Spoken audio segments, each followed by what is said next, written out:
and welcome to The Loop. I'm Matt Bruning. And I'm Renee DeFord. Last week, one of the ODOT Freeway Safety Patrol trucks, sponsored by Geico, was hit in Columbus. They had just helped clear an earlier crash less than 2 minutes before they were hit themselves.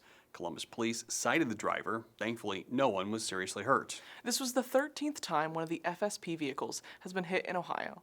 ODOT crews have been hit more than 90 times this year, up from 84 last year. Please move over, slow down, and above all, pay attention. The US 6 bridge over the Chagrin River in Willoughby Hills in Lake County is now open. It took crews just under 7 months to replace the old bridge. Look at those beautiful fall colors. That's right. Well, speaking of bridges, it has been 1 year since a massive fire severely damaged the Daniel Carter Beard Bridge in Cincinnati.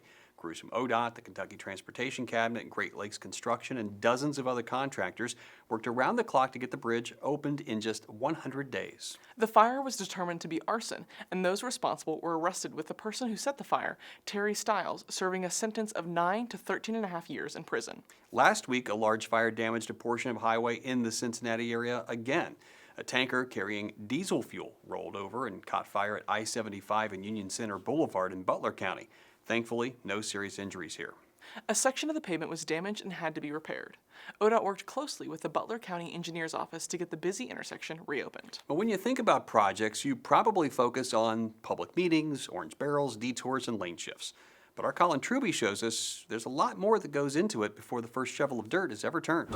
Hey folks, there is so much preliminary work that has to happen on even the smallest scale roadway construction project at ODOT. And one large item on that pre-work checklist is compliance with Part 106 of the National Historic Preservation Act.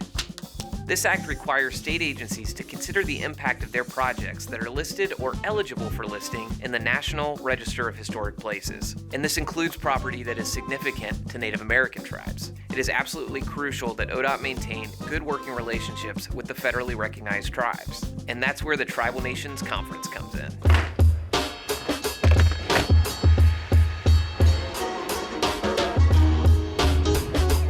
Here we are at the Fairmount Mound out in Newark, where the Tribal Nations Conference is just getting started today. I just boarded the tour and I ran into Jason over here from our environmental office. Jason, what are we about to do here? We're going to take a tour of Dawes Arboretum. This year is our 10th anniversary. We're calling it TNC 10, Tribal Nations Conference. Started in 2016.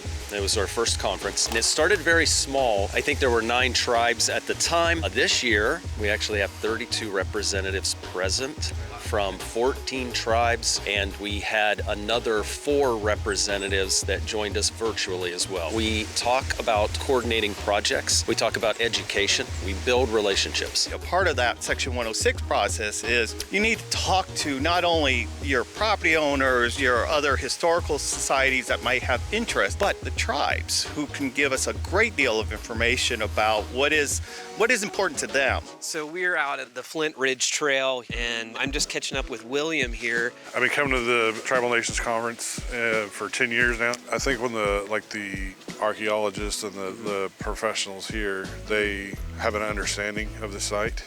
And same with us, we have an understanding of the site, but then when we come here, it's so much different.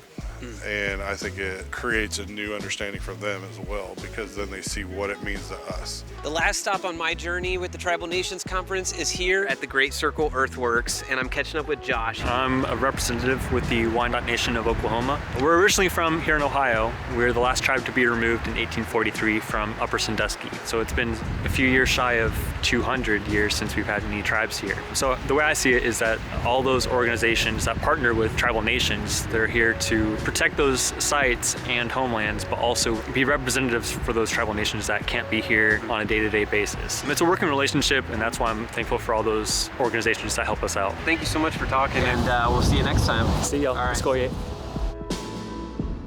Thanks, Colin. It's great that we're still able to preserve this history for future generations. That's right. Well, get more ODOT news online at transportation.ohio.gov. Follow us on social media, and keep sending those great story ideas and feedback to loop@dot.ohio.gov. And now, you're in the loop.